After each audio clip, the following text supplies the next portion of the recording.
Excuse the wet hair. I just had a shower, but I wanted to introduce the book I'm reading. I started reading female fantasy yesterday, and I am, because I'm taking a lot of buses right now and I have lots of time to read while I'm on the bus, I am like I think around 150 pages into the book, and I'm enjoying it so far. I like the concept, and I do like some of the things it's doing. Like, I like the commentary on, defending the romance genre and the way that it's like underestimated or judged or snarked on, and how it's like not taken seriously, even though like the romance genre does a lot. It's not just, smut and cringe. It's like there's a lot to it, and there's a lot of variety, and it's very important to a lot of people. I enjoy the like perspective from a character who has been ostracized a lot and has dealt with a lot of like being misunderstood or judged or bullied or stuff like that.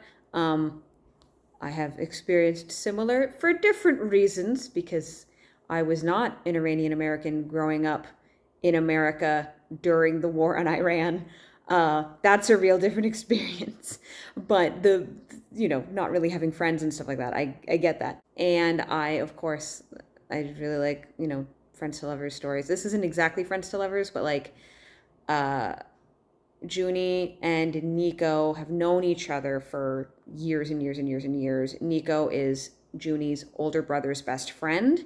And so like they used to hang around each other and they used to get along, and like Nico would kind of come to bat for Junie, but then something happened. We have yet to figure out exactly what it was, and they like had a falling out, and now Junie doesn't like Nico, and they are very like antagonistic towards each other. But they're going on a road trip because I guess I should talk about the plot of the book. Junie has gotten it in her head that there's this fictional character that she loves and she's been obsessed with for years, and she found the book with this character at a time in her life where she just really, really needed something to believe in and something to hope for. And so this character has become her model of like, after being in an abusive relationship, her model of like what she expects from a man. And she found out from an author Q&A from like the author who wrote the book that this character is actually based on a real person, and that real person doesn't live that far from where she is. It's like a 150-mile drive or something, which is like not close, but it's also not like an obscene distance.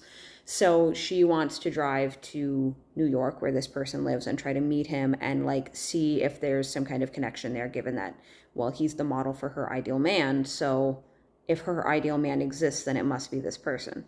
But Nico is going along with her because he's like, well, I'm going to New York this weekend too. So rather than me taking the train, I'll just carpool with you. And Junie's not happy about that, but her brother insists, and she's borrowing her brother's truck to make the trip.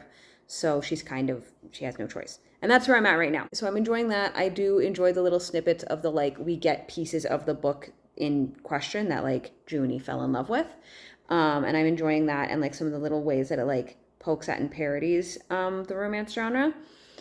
I don't always love the prose. Sometimes it feels a little awkward, or like sometimes the like snark or jokes come across. I don't know if try hard is the right word, but they just don't quite land. So I'm not in love with the prose, but I do like the concept, and I am interested to see how it unfolds and like what actually happened with her and Nico. And of course, I love a trope of like mutually oblivious pining for sure, but especially mutually oblivious pining where one party, or I think in this case both parties, think the other person actually like we as a reader are seeing the way the person is interacting with them, and we're reading it as like, oh, that was like they reacted that way because they're into you, not because they're like embarrassed or grossed out or whatever. But like that kind of like mutually misreading the situation where they're both giving each other signals but misreading what those signals are. I love it. It's great. It's very fun. It just makes for things that are messy and complicated and lots of fun tension. So that's where I'm at now. I will have more bus rides later today, and I will read more of the book then. So I will probably get through this pretty quickly given how many buses I am taking for the foreseeable future on a near daily basis. But that's all for now. Okay, I'm now 67% of the way through the book, and I wanted to make sure I update before I get any further because I'm blasting through this book. I'm really enjoying it. It's really good. I was a little uncertain when I started reading it. I think I talked a bit about how I was like having, like, I just wasn't super into the prose necessarily. I also remembered another thing that put me off from it pretty early in the book was like, there was this scene where Junie was like breaking up with this guy, and it was talking about how he was like so upset that I can't remember exactly how it was phrased, but basically he was so upset that he was going cross-eyed. And like the tone of it is, it was clear that we were supposed to think that this makes him like kind of like embarrassing or ridiculous or whatever. But me as a reader with strabismus, aka lazy eye, I'm sitting there being like, hey, you know, some people just have turned eyes, and that the turn becomes more pronounced in when tired or upset. That's a thing that happens. I don't find this funny. Please, like, I'm tired of this being the butt of a joke. Could we find something else, please? So that's definitely like a very personal to me thing, but it did like put me off a little bit. I'm glad I kept going though, because the book is like really, really good. It took a turn. I didn't read the synopsis, or I haven't read the synopsis in a very long time, so I don't know if this is in there, but there are things that happen that I did not. I thought this was just going to be a silly little contemporary romance road trip, forced proximity situation, but stuff happens.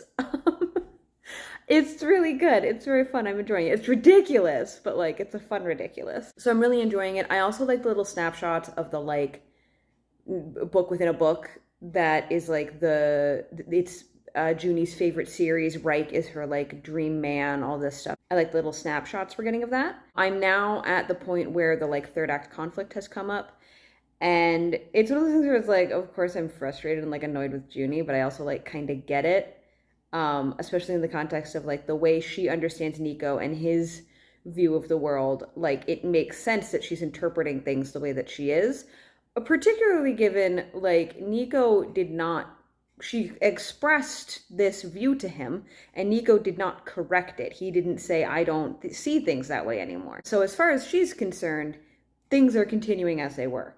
I still have a lot of the book to get through. I'm interested to see where this goes, particularly because the wild elements I'm sure are going to come back in.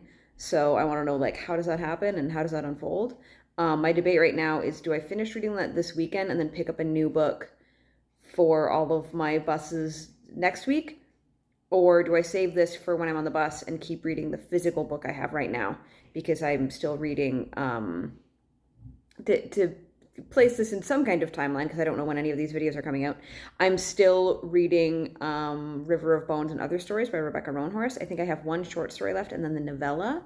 So I might read the last short story and then get started on the novella, but I don't know, because I don't think I'd finish the novella this weekend.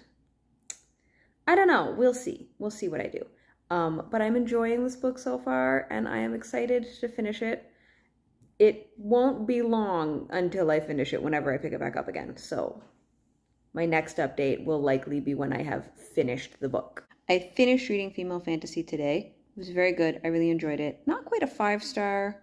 Just didn't quite have that 5-star feeling, but it's a 4. It was a really solid read and I enjoyed it. I thought things were tied up pretty well. I liked how things came together. I do wish we had seen more of Junie's online friends. Like they show up and it's there's stuff with them, but we only got like kind of one scene where we like really got to see them in like interacting and bonding, and I just wish we'd gotten to see a little bit more of them because they are very important people to Junie, but we don't get to see a lot of that.